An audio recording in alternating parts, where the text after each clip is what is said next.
चलो क्वेश्चन हमारे सामने है ये कि example 3.7 determine the current in each branch of the network shown in the figure. ठीक है ना।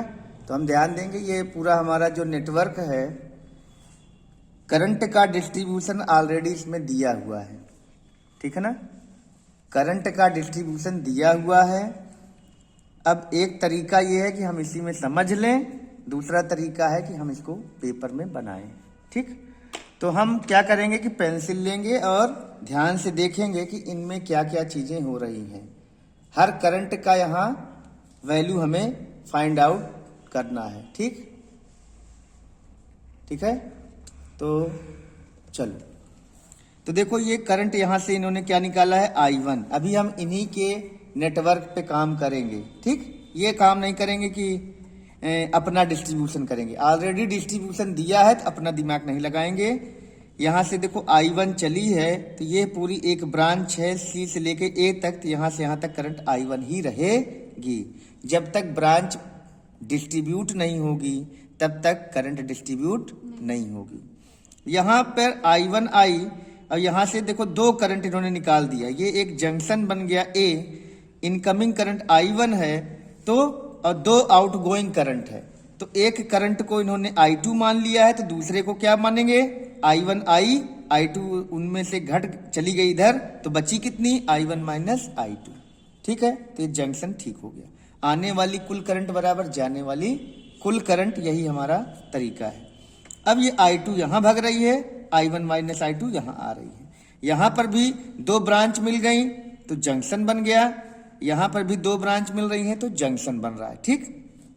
यहां पर इस जंक्शन पर भी एक जंक्शन है, यहां इन्होंने एक सेल है जिसका EMF E है, 5 वोल्ट दे दिया गया है। यहां से करंट I3 निकाली है तो I3 यहां पे B पे आई और I2 यहां पे B पे आई, यानी यहां दो करंट इनकमिंग हो गई हैं, एक I3 और एक I2।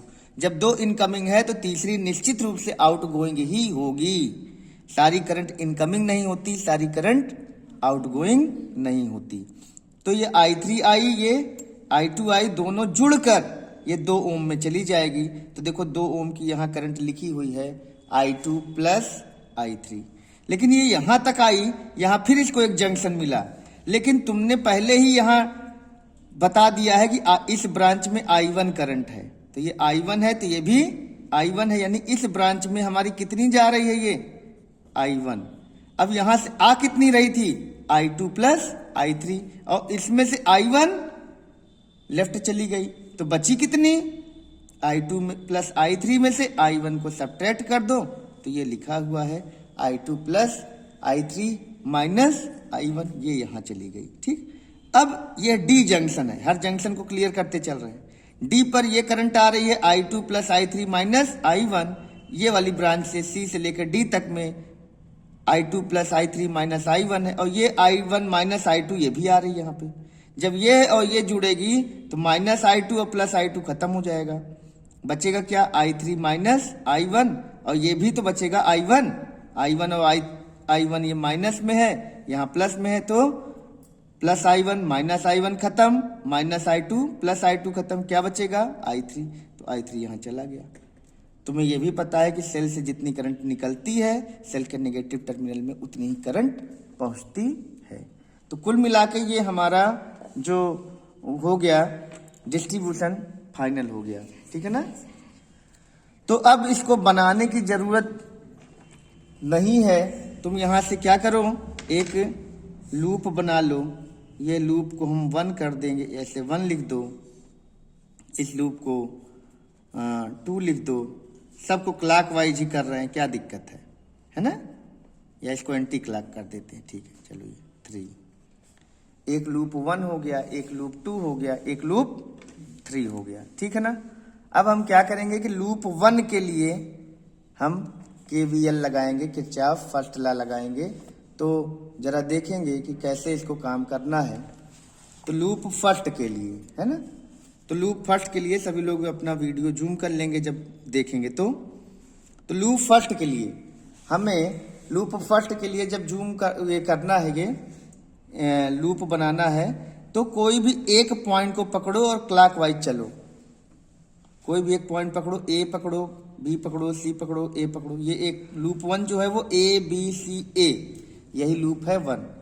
अब क्लॉकवाइज चलो, जो हमारी डायरेक्शन का अपोज करेगा वो आई आर नेगेटिव में रहेगा, जो फेवर करेगा वो पॉजिटिव में रहेगा, ठीक है ना। तो ये हमारा बनेगा LHS। तो हम लोग लिखेंगे, देखो यहाँ पे 4 है, किससे मल्टीप्लाई होगा, I2 से, लिखेंगे 4I2 फॉर लूप 1। कभी कभी ये एक बार ये बोर्ड में यही आया हुआ है केवल कि इसका हम फार्मूला बना के दिखा दें, ठीक। तो फार्मूला बना के भी दिखाया जा सकता है और I1 I2 I3 की वैल्यू को भी फाइंड आउट किया जा सकता है। तो 4I2, फिर B से C तक आएंगे तो फिर देखो हमारी क्लॉकवाइज डायरेक्शन है और एक्चुअल डायरेक्शन भी वही है, फेवर हो रहा है, तो पहले में भी प्लस लगा, दूसरे में भी प्लस लगेगा। 2 रेजिस्टेंस है और करंट क्या होगी, I2 प्लस I3, ये हो गया। फिर जब इधर आएंगे तो फिर फेवर हो रहा है, देखो ये एरो भी वही है और ये क्लॉकवाइज भी वही है, तो हो जाएगा +1 I1। ये तो LHS का काम हो गया, ठीक है ना। LHS में यहाँ पर ऐसा संजोग बन रहा है कि सारी चीजें हमारी प्लस में आ रही हैं। अगर कोई भी करंट हमारी इस क्लॉकवाइज डायरेक्शन का अपोज करती तो वो नेगेटिव में आता, ठीक। अब यहाँ पर राइट हैंड साइड में हमको क्या करना है, सेल का EMF का वो करना है, सेल के EMF को क्या करना है, लेकर चलना है। तो सेल का EMF का जो हमने तरीका बताया है वो तरीका ये बताया है कि जब हम अपनी एज्यूम्ड डायरेक्शन से सेल के अंदर इंटर करेंगे तो सेल के अंदर इंटर करने पर देखो तुम एज्यूम डायरेक्शन से चल रहे हैं क्लॉकवाइज, यहाँ तक पहुंचे और यहाँ माइनस है, यहाँ क्या है, प्लस है। लास्ट में सेल के अंदर इंटर करने पर अगर हम प्लस में पहुंचते हैं तो हम फार्मूले में प्लस लिखेंगे, अदरवाइज माइनस। तो यहाँ क्या होगा, +10, क्या होगा, +10 राइट हैंड साइड हो गया। क्या यहाँ पर और कोई सेल है, आंसर है नहीं। तो ये हमारा पहला इक्वेशन बन गया, 4I2 + 2I2 + I3 + I1 = 10। अब यहाँ पर करना क्या है कि सारे इनको ऐसा अरेंज करना है कि I1 आगे आ जाए, I2 ये अपना तरीका है, 4I2 2I2 6I2 हो जाएगा प्लस 2I3 = 10। अब हम देख लेते हैं कहीं कोई ऐसी चीज तो नहीं जो सब में कॉमन हो, जिससे कॉमन डिवाइजर तो कोई नहीं है। तो ये 2 से कट रहा है, ये 2 से, ये 2 से, लेकिन यहाँ 2 का कोई मल्टीपल नहीं है। तो बस यही हमारा क्वेश्चन नंबर क्या बन गया, 1 बन गया, ठीक है ना। तो अब हम दूसरे लूप पे चलेंगे। दूसरे लूप के लिए यही चीज हम ध्यान देंगे कि यहाँ पर क्या है, हमने यहाँ पर भी क्लॉकवाइज लिया है। कोई भी एक पॉइंट लो, ए से चलेंगे सी, सी से चलेंगे डी, डी से चलेंगे ए। लेकिन ए से जब हम क्लॉकवाइज चलने के क्रम में ए से सी तक जाएंगे तो ये करंट अपोज कर रही है, तो यहाँ हो जाएगा 1I1 तो होगा, लेकिन 1 ओम है, करंट I1 है, 1I1 तो है, लेकिन साइन क्या लेंगे, माइनस में लेंगे। साइन क्या लेंगे, माइनस में। क्यों माइनस लिया, क्योंकि ये अपोज कर रहा है हमारी डायरेक्शन का। फिर जब इधर आएंगे सी से लेकर डी तक, तब देखो एरो और हमारी क्लॉकवाइज डायरेक्शन फेवर कर रही है। यहाँ 2 ओम है, यहाँ करंट कितनी है, I2 + I3 - I1। अब यहाँ पर पॉजिटिव लेंगे कि नेगेटिव लेंगे, पॉजिटिव लेंगे। अब हमने इसको पॉजिटिव के साथ रख दिया क्योंकि एज्यूम्ड डायरेक्शन और एक्चुअल डायरेक्शन हमारा क्या हो रहा है, फेवर करी, तो प्लस लगाएंगे 2I2 + I3 - I1। अब तीसरी वाली ब्रांच हमारी यहाँ पहुंचेंगे हम, डी से लेके ए तक पहुंचेंगे, पूरा एक लूप चलना है।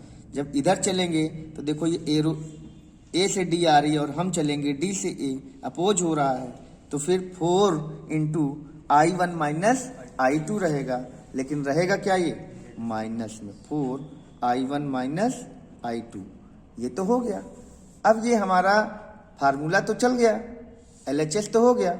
अब RHS में क्या करेंगे, तो यहाँ पे देखते हैं कि अब सेल के अंदर इंटर करो। ऐसे क्लॉकवाइज चलती हुई जब सेल के अंदर इंटर करेंगे तो सेल के अंदर इंटर कैसे पहुंचेंगे हम? ऐसे चलते हुए जब यहाँ सेल पे पहुंचेंगे तो पहले पॉजिटिव पे पहुंच रहे हैं और लास्ट में नेगेटिव पे। तो यहाँ पर लास्ट में अगर सेल के अंदर इंटर करने पर नेगेटिव में पहुंच रहे हैं तो यहाँ पर माइनस के साथ होगा -10। तो ये हमारा इक्वेशन 2 का या लूप 2 का फॉर्मेशन हुआ। अब यहाँ पर भी वही काम करेंगे, I1 I2 I3 को अरेंज कर लेंगे और एक ही सीक्वेंस में, यहाँ I1 पहले फिर I2 फिर I3, यहाँ पर भी यही काम कर लेंगे। तो -I1 प्लस, अब देखो -I1 और ये -2I1 तो -3I1 हो जाएगा और -4I1 तो माइनस माइनस माइनस, तो माइनस क्या हो जाएगा 4 2 6 और 1 7 -7I1। अब I2 ढूंढो कहाँ कहाँ है, 2I2 और +4I2 तो 4I2 और 2I2 तो +6I2 ना। और I3 अब बचा तो देखो I3 कहाँ कहाँ है, एक ही जगह है केवल, तो +2I3 इक्वल टू -10। ये इक्वेशन हो गया 2। कभी कभी यही इक्वेशन बनाने को आ जाता है, डिराइव करने मतलब I1 I2 I3 कैलकुलेट करने को नहीं आता, तो यही काम कर लेना फिर, ठीक। इक्वेशन बना के छोड़, इक्वेशन पूछा जाए तो ज्यादा और भागने की जरूरत नहीं है। किरचॉफ लॉ स्टेट करने को आएगा, इक्वेशन बनाने को आएगा। तो कोई और भी फिगर दिया हो सकता है, कोई जरूरी नहीं कि यही दिया हो, है ना, लेकिन करना यही है, ठीक। अब थर्ड हम लोग आएंगे। थर्ड वाला पॉइंट क्या है इसमें, चेक करो। थर्ड लूप हमारा ये है, यहाँ पे हमने एंटी क्लॉकवाइज अपनी डायरेक्शन को बना लिया है। अगर तुम क्लॉकवाइज लेके चलोगे तब भी कोई दिक्कत नहीं है, ठीक। हम एक बार हम ऐसे क्लॉक घुमा के चेक कर लेते हैं कि कौन ज्यादा फेवर कर रहा है। अगर ज्यादा फेवरेबल एंटी क्लॉक में है तो एंटी क्लॉक ले लो, ज्यादा फेवरेबल क्लॉक में है तो क्लॉक ले लो, ठीक। लेकिन ऐसा नहीं है कि अगर तुमने क्लॉक की जगह एंटी क्लॉक ले लिया तो गलत आएगा, गलत आने की कोई चांस नहीं है। तुम कोई एक लेकर काम कर लो, ठीक। तो यहाँ पर एंटी क्लॉक चलेंगे, यानी कि ये ई वाले पॉइंट से चलेंगे। मान लेते हैं ये पॉइंट ई है, ये ई बी डी। अब हम एंटी क्लॉक इसको चुने हैं, ई से लेके बी तक चलेंगे तो यहाँ कोई रजिस्टर नहीं है। कोई रजिस्टर नहीं है तो आई का कोई रोल नहीं है। आई है यहाँ, लेकिन आई के साथ रजिस्टर यहाँ 0 है, तो यहाँ पर जहां रजिस्टर हो उसी की करंट लेनी है। फिर बी से कहां चलेंगे, सी तक, तो बी से सी तक चलेंगे तो ये 2 ओम मिलेगा, तो 2 ओम। करंट भी डाउन है, हम भी नीचे की तरफ चल रहे हैं एज्यूम डायरेक्शन से, तो 2 ओम और I2 प्लस I3। यहाँ एक एज्यूम्ड डायरेक्शन है और ये जो हमने डिस्ट्रीब्यूशन किया है वो एक्चुअल डायरेक्शन है। तो अगर एज्यूम्ड डायरेक्शन और एक्चुअल डायरेक्शन फेवर करेगी तो प्लस लेना है, अपोज करे तो माइनस। तो यहाँ दोनों फेवर कर रही हैं, हम भी बी से सी आ रहे हैं एंटी क्लॉकवाइज चलते समय, और एक्चुअल भी यहाँ देखो एरो वही है, तो फेवर होगा 2I2 प्लस I3। तो हम अब की बार जो फॉर लूप 3 लिखेंगे, लूप 3, ये फॉर लूप 2 था, लूप 3 के लिए क्या हो जाएगा, ये 2 + 2 I2 प्लस I3। फिर आगे बढ़ोगे तो फिर फेवर होगा ना, ऐसे चल रहे हैं। तो यहाँ पे क्या हो जाएगा 2 और ब्रैकेट में I2 plus I3 minus I1, तो +2 I2 plus I3 minus I1, ठीक है ना, इतना आ गया। अब अगर इतना आ गया तो यहाँ क्या होगा, आगे जब सेल के अंदर इंटर करोगे तो पहले क्या पहुंचा हमारा नेगेटिव, और फिर क्या पहुंचा पॉजिटिव। तो नेगेटिव से जब पॉजिटिव चलोगे तो लो से हाई पोटेंशियल चलोगे तो यहाँ साइन प्लस रहेगा, पहले ही बताया गया है। तो प्लस क्या हो जाएगा यहाँ 5। अब हमारे पास ये 3 तरह के हमारे क्या बन गए, 3 तरह के हमारे इक्वेशन बन गए। यहाँ पर भी वही काम करो, क्या करना है, I1 I2 I3 एक क्रम में रख लो ताकि हमें इन तीनों इक्वेशन को ठीक करने में आसानी रहे, ठीक। तो क्या करेंगे, I1 कहाँ है, ये देखो 2I1 माइनस के साथ -2I1, ठीक है ना। फिर I2 2I2 2I2 plus 4I2, I3 कई जगह है 2I3 और 2I3 plus 4I3 equal to 5। बताओ कहीं कोई दिक्कत होगी, जरा बताना। मैथमेटिकल पार्ट में कोई भी गलती कर सकता है, इसलिए चेक करते रहो। -2i1, कहीं और i1 नहीं है। 2i2, 4i2 हो गया। i3 के साथ 2i3 है, यहाँ 2i3, 4i3, ठीक है ना। ये इक्वेशन हमारे तीनों अगर इक्वेशन खाली बनाने को आएंगे तो हमारा आंसर खत्म। लेकिन अगर कहा जाए i1, i2, i3 को कैलकुलेट करो, तो अब हम तीनों इक्वेशन को एक बार पढ़ लेंगे, देखेंगे कोई चीज़ ऐसी तो नहीं है कुछ इसमें कुछ दिमाग लग जाए हमारा अपने आप। तो अगर तुम ध्यान दोगे तो i1 plus 6i2 plus 2i3 बराबर 10। यहाँ 7i1 माइनस के साथ है 6i2 2i3।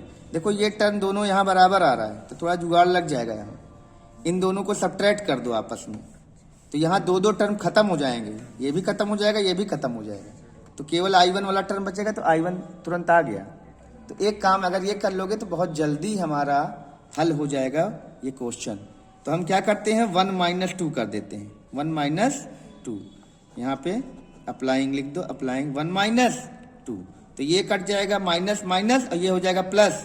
तो 7i1 और 1i1 ये हो जाएगा 8i1 इक्वल टू 10 माइनस 10, ये प्लस हो जाएगा ना, जब घटाओगे तो ये प्लस हो जाएगा। तो 10 + 10 20। तो i1 क्या हो जाएगा 20/8 यानी कि 10/4 2.5 एम्पियर। तो ये एक आंसर हमारा i1 आ चुका बड़ी ही आसानी से। ठीक, अब ये एक आंसर यहाँ लिख दो। अब i2 बचा और i3। अब हम इस i1 की वैल्यू को कहाँ रख दें। अब देखो, अब इस i1 की वैल्यू को अगर इन किसी दो में रख दोगे तो वो इक्वेशन दो वेरिएबल का लीनियर इक्वेशन बन जाएगा, जल्दी आ जाएगा। तो कोई भी दो में रख दो, किस में रख दिया जाए, फर्स्ट थर्ड में रख दो, कोई में भी रख दो, ठीक है ना। हमारे पास ये सारे इक्वेशन हैं जिनमें मन कहे i1 की वैल्यू 2 में रख दो। तो पुटिंग i1 इक्वल टू 2.5 या 10/4 है तो 5/2 कर दो। 5/2 इन 1 and 3। तो 1 में रखेंगे तो 1 हमारा क्या है i1 + 6i2। तो i1 की जगह क्या रखो 5/2 + 6i2 + 2i3 इक्वल टू 10। अब यहाँ क्या करोगे, ये हो जाएगा 6i2 + 2i3 इक्वल टू 10 - 5/2। तो 6i2 + 2i3 इक्वल टू ये 10 2 = 20 - 5 है ना, तो 15/2 है ना। 2 से पूरे में मल्टीप्लाई कर दो तो ये फ्रैक्शन हट जाएगा। तो ये हो जाएगा 12i2 + 4i3 इक्वल टू 15। ये हो गया क्वेश्चन नंबर हमारा 4, ठीक है ना। और एंड ये 2 वाले में करो, यहाँ पे भी हम i1 की जगह क्या रखेंगे 5/2। तो -2 × इसमें रख रहे हैं अब 5/2। i1 की वैल्यू क्या है 5/2 है, तो रखेंगे +4i2 + 4i3 equal to 5। 2 cancel out हो गया, तो ये हो जाएगा -5, उधर जाएगा +5 हो जाएगा। तो 4i2 + 4i3 इक्वल टू 5 + 10। अब देखो बड़ी आसानी से, देखो यहाँ 4i3 दोनों में कॉमन आ गया, तो अब बड़ा आसान हो गया ना ये। अब अप्लाइंग 4 - 5, तो 4i3 कैंसिल हो जाएगा। तो 12i2 यहाँ माइनस होगा, 12i2 - 4i2 8i2 बराबर, ये कट ही गया, 15 - 10 5। तो i2 बराबर 5/8 एम्पियर। ये भी एक आंसर आ गया। ठीक, अगर इसको हम डिवाइड करेंगे तो 0.625 ना, ठीक है ना। अब i2 आ गया, तो अब i2 की वैल्यू फ्रॉम 5 क्या हो जाएगा 4 × 5/8 + 4i3 इक्वल टू 10। तो 4 2 = 8 है ना। तो 4i3 बराबर 10 में से 2.5 घट जाएगा, या 10 ये है -5/2। तो क्या हो जाएगा 4i3 इक्वल टू 10 2 = 20 - 15/2 2, तो I3 इक्वल टू 15/8 एम्पियर। तो ये हमारा पूरा इस तरह से आंसर आएगा। 15/8 को कैलकुलेट भी कर सकते हो, तो 8 1 जा 8, 7 हो जाएगा ना, तो कितना आ जाएगा?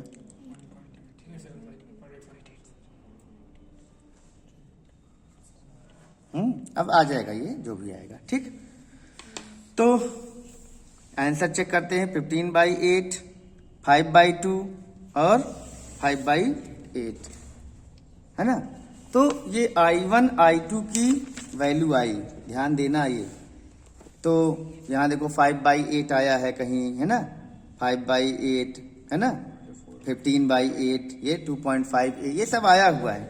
लेकिन क्वेश्चन पे ध्यान दो, है ना, अभी पिक्चर बाकी है ना। क्वेश्चन को ध्यान देना, खाली I1 I2 I3 नहीं पूछा गया है।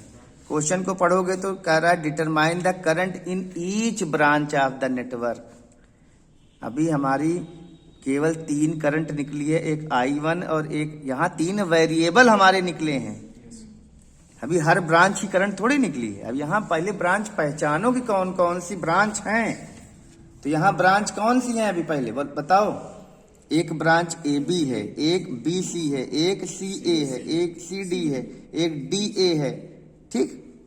तो इतनी ब्रांच है, एक DE है, एक EB है, तो इतनी ब्रांचें हैं। तो हर ब्रांच की करंट यहाँ देखो लिखी हुई है। तो अब तुम्हें एक एक ब्रांच की करंट निकालनी है। हमें I1 I2 I3 क्या है सब पता हो गया है। तो हर ब्रांच की करंट यहाँ देखो लिखी है। इस ब्रांच की करंट I2 है, तो लिखना कि current in branch AB equal to I2, और I2 हमारी आ चुकी है। तो हम पहले I1 I2 I3 तीनों लिख लेते हैं। I1 कितना आया है 5/2 एम्पियर, I2 कितना आया है, I2 कितना आया है 5/8 एम्पियर, ठीक है। और I3 कितना आया है 15/8 एम्पियर। ये पहले हम लिख लेंगे, और जब ये लिख लेंगे तो क्या करेंगे, अब हम फिगर देखेंगे और देखेंगे कौन कौन सी ब्रांच है। अब लिखेंगे करंट। अब ये आंसर हमारा फाइनल है, ये नहीं लिखने पे नंबर नहीं मिलेगा। Current in branch AB equal to क्या है यहाँ पे I2 है, तो I2 है, तो I2 इक्वल टू 5/8, यहाँ लिखना ANS आंसर।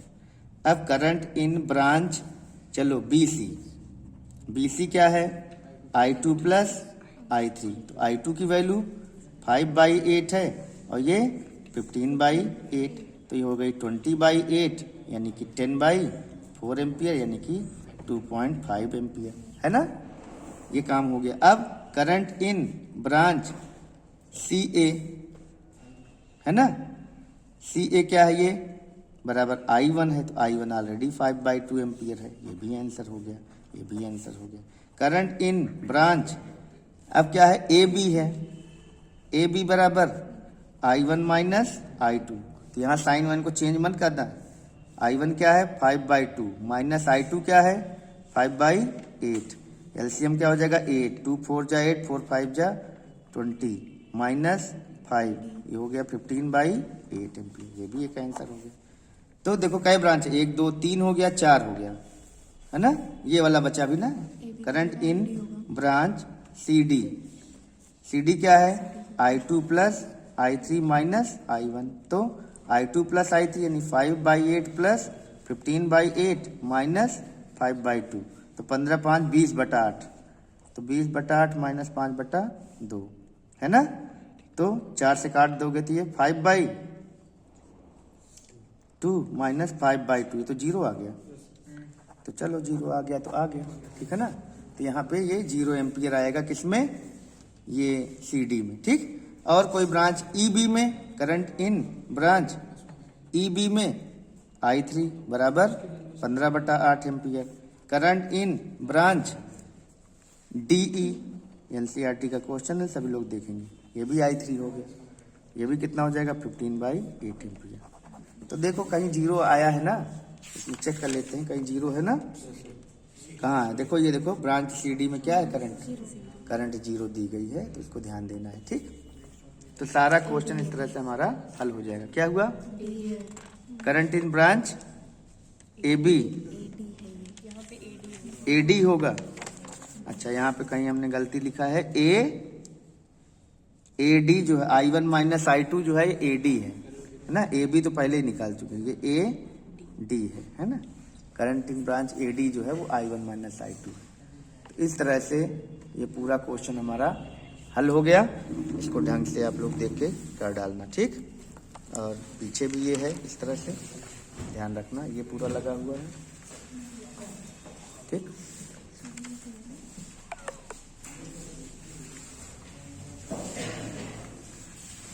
क्वेश्चन को फिर से सभी लोग दोहरा लें, ठीक।